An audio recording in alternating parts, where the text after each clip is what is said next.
YSR Congress party Surender Reddy గారికి, ఇక్కడ ఉన్న ప్రకాష్ రెడ్డి గారికి, శీలారెడ్డి గారికి, చంద్రబాబు నాయుడు పుణ్యం తాకే విధంగా ఒక్కసారి మిమ్మల్ని అందరూ పడకవచ్చిందిగా విజ్ఞప్తి చేస్తున్నా. అందరూ కూడా శుద్ధ శాంతులతో ఒత్తిడి ఒక రాజశేఖర రెడ్డి గారికి ఉంది.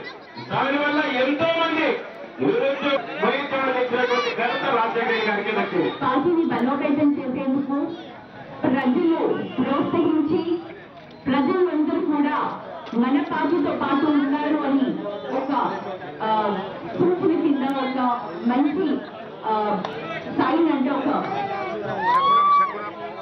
ఒక సందేశాన్ని మనకి అందిస్తున్నారు. ఆ సందేశాన్ని ఇక్కడ మనం వచ్చిన జనాలందరినీ చూస్తే కూడా మనకు తెలుస్తుంది పార్టీలో ఉన్న శక్తి అంతా కూడా ప్రజాశక్తి అని.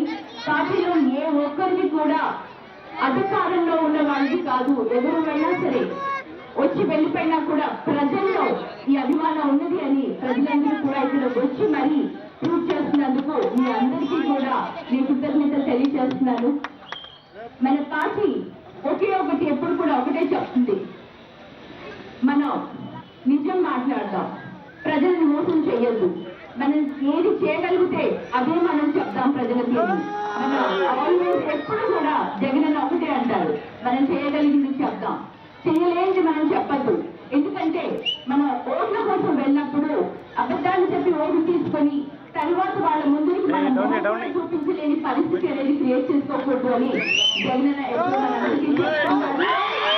ఎప్పుడు కూడా ప్రతి ఒక్కరు కూడా పార్టీ కార్యకర్తలు కూడా మనం గుర్తుపెట్టుకోవాల్సింది ఒకటే, ప్రజలకు ఎప్పుడు కూడా అన్యాయం జరగకుండా ప్రజలను మోసం చేయకుండా మన పార్టీని బలోపేతం చేసుకుంటూ ప్రజలకి సర్వీస్ చేసుకుంటూ వాళ్ళ సమస్యలను ఏంటి మనం తెలుసుకొని ఆ దిశలో మనం పరిష్కరిస్తూ ముందుకు వెళ్తేనే ఎప్పటికీ కూడా టెంపరీగా కాదు, మనకి ఎప్పటికీ పర్మనెంట్ గా మనకి వాళ్ళ అండ అనేది ఉంటుంది. అది ఎప్పుడు ఉండాలి అంటే మన అందరం కూడా కమిట్ అయి వాళ్ళకి కమిట్మెంట్ మనం పనిచేస్తేనే మనకి ఎప్పుడు వాళ్ళ ఆదరణ ఉంటుంది. అలాగే మన పార్టీ కార్యకర్తలు అందరూ కూడా అదే దృష్టిలో అదే విధంగా పనిచేయాలి. అదే విధంగా మనం మన పార్టీని ముందుకు తీసుకుపోవాలి. నిజాయితీ నమ్మకం మీదనే మన పునాదులు వేయాలి అనేది మీ అందరికీ కూడా తెలియజేసుకుంటున్నాను. ఈ రోజు ఈ ఇద్దరు పార్టీలో జాయిన్ అయ్యి చిత్తారు వీధిలో ప్రతి ఒక్క సమస్య మీద కూడా ఎంతో చెప్పడం జరిగింది. ప్రతి ఒక్కరి కూడా మనం ప్రతి ఒక్కరు బ్యాంకు దగ్గరికి వెళ్తే స్కీమ్ ప్రకారం ఇవ్వాల్సిన స్కీమ్స్ కూడా సరిగ్గా ఇవ్వట్లేదు. ఒకటి ఒక రీజన్ ఏంటంటే మన ఆపోజిషన్ లో ఉన్న మన రీజన్ ఉంటుంది. అది కాకుండా ప్రభుత్వంగా రావాల్సిన స్కీమ్స్ ని వాళ్ళు చక్కగా పనిచేస్తే అందరూ కూడా ఉపాధి పొంది అందరూ కూడా ఆ లోన్స్ ని ఉపయోగించుకొని ఉపాధి పొంది చక్కగా జీవించే అవకాశాలు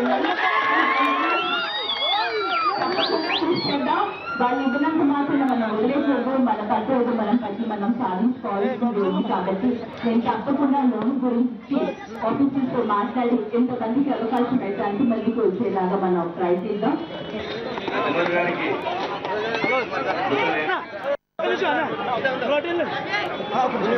ఒక్క నిమిషం